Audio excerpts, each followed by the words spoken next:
Mbolo à tous, si vous êtes parents, il y a de grandes chances que vous ayez déjà utilisé un écran pour survivre. Ici, on ne juge pas, on comprend. Bienvenue dans Madame K, Déconnecte et Reconnecte, le rendez-vous des parents parfaitement imparfaits qui souhaitent se reconnecter à l'essentiel. Je suis Madame K, éducatrice et praticienne en neurosciences appliquées, entre deux rires et quelques vérités qui piquent, parce qu'on va se parler franchement entre parents, parce que oui, je suis aussi maman. On va vulgariser les neurosciences, on va décoder les comportements pour sortir de la parentalité réactive et embrasser la parentalité que nous méritons tous. Oh là là, bienvenue. Cette nuit, il a plu dans la ville de Douala. Et là, c'est la petite brise du matin après la pluie. Une sensation si rafraîchissante, si douce, si agréable dans une ville de Douala souvent si chaude. L'air allait si purifié.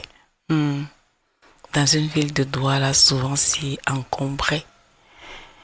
Et vous avez cette petite odeur de terre mouillée aussi qui est extrêmement agréable. J'entends les coqs qui chantent au loin et je me dis, oh là là, quelle chance d'être là et de pouvoir vivre ces moments.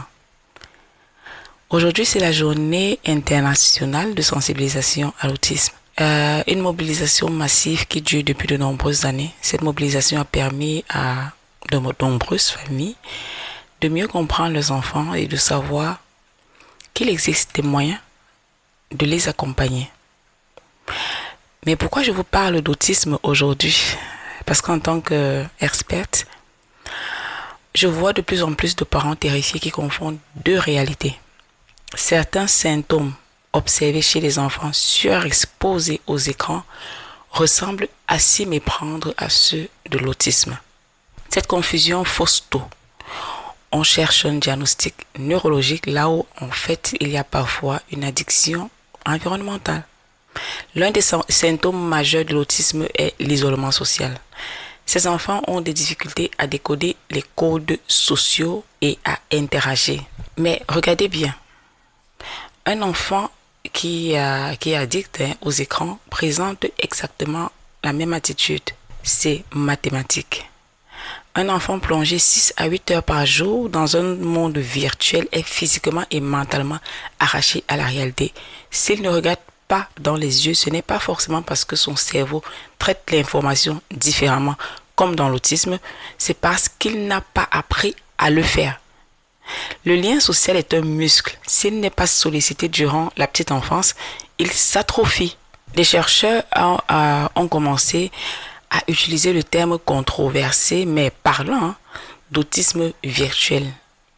Une étude roumaine marquante menée par le psychologue le docteur Marius Zamfi a suivi des enfants présentant des symptômes de type autistique. Absence de contact visuel, retard de langage, stéréotypes, bref, vous les connaissez à peu près. Le résultat montre une corrélation directe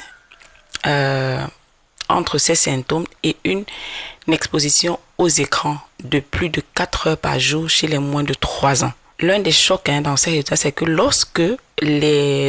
dans cette recherche, lorsque les écrans avaient été totalement retirés et remplacés par des interactions humaines, une grande partie de ces enfants, justement, avaient vu leurs symptômes autistiques disparaître ou diminuer drastiquement. Le docteur Sylvie Dieu-Ozika, pédiatre depuis plus de 30 ans en France, et membre fondateur du COSE, collectif surexposition écran.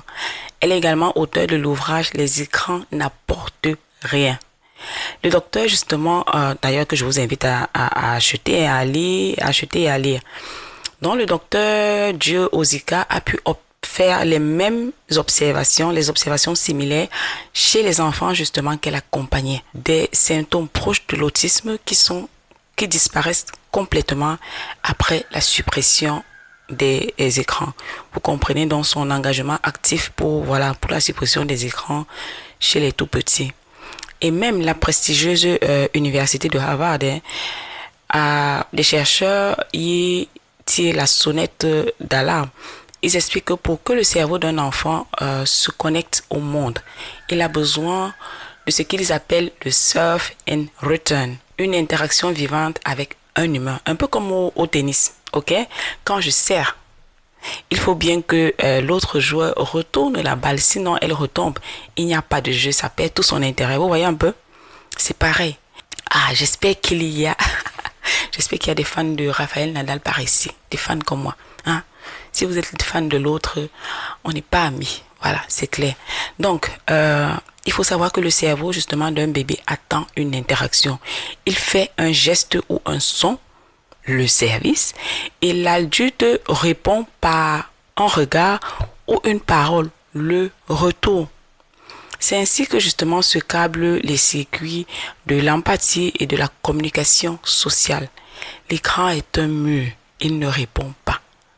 L'enfant qui sert sans jamais avoir de retour finit par s'éteindre socialement, fuyant le regard et se repliant sur lui-même. Un enfant de moins de 3 ans laissé devant une tablette ne reçoit aucun retour humain. Son cerveau finit par se recabler dans l'isolement. Ce n'est pas forcément de l'autisme de naissance, non. C'est ce que justement la science commence à appeler un retard de développement lié aux médias, où l'enfant perd sa capacité innée à rechercher le regard de l'autre. Il faut comprendre que le développement de la petite enfance repose sur 4 domaines clés. 4 domaines d'ailleurs que votre pédiatre suivait de près à chaque fois que vous allez justement au contrôle. Le domaine du langage, babillage, vocalise le premier mot. Le domaine cognitif, compréhension logique, voilà. Le domaine psychomoteur, se retourner, s'asseoir, marcher. Bref, vous voyez les petites questions que le pédiatre vous pose quand vous venez au contrôle. C'est pour observer. Le dernier domaine, j'ai oublié de le citer, le domaine qui est d'ailleurs très important pour cet épisode, qui est le domaine socio-affectif. C'est ici que tout se joue. Le médecin vous demande parfois, est-ce qu'il vous regarde dans les yeux? La fondation de ces piliers se construit notamment durant les 100 000 premiers jours de votre enfant sur Terre. Si sous prétexte qu'il ne va pas à l'école, vous le placez devant les écrans parce que vous manquez de temps ou que vous croyez que c'est éducatif, vous commettez une erreur stratégique et tragique. Vous le privez de ce dont il a le plus besoin. Vous. L'être humain est un animal grégaire. Le contact social n'est pas un luxe. C'est une nourriture biologique. Le développement socio-affectif conditionne toute l'intégration future de votre enfant. S'il ne l'apprend pas avec vous, il ne l'apprendra jamais avec un personnage de dessin animé. Soyez sûr de cela. Chers parents, mon message aujourd'hui est un appel à la vigilance en fait. Ne confondez plus systématiquement l'addiction aux écrans avec l'autisme. Pour vous, aujourd'hui, j'ai 2 actions concrètes à mettre en place si votre enfant de moins de 3 ans présente des signes de retrait. Coupez radicalement tous les écrans pendant 1 mois. Observez comment est-ce qu'il se reconnecte à vous, comment son regard change, comment les mots reviennent. Parfois, le remède n'est pas une thérapie lourde, mais simplement justement le retour à la présence parentale.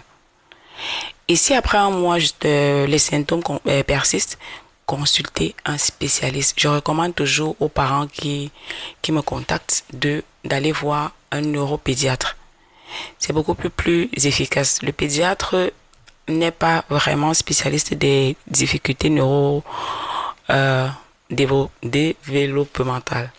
Donc, quand vous allez justement chez le neuropédiatre, il pourra faire tous les tests et toutes les analyses nécessaires. Un bon pédiatre, parfois, justement, vous dirigera vers un neuropédiatre. Donc, enlevez les écrans avant 3 ans.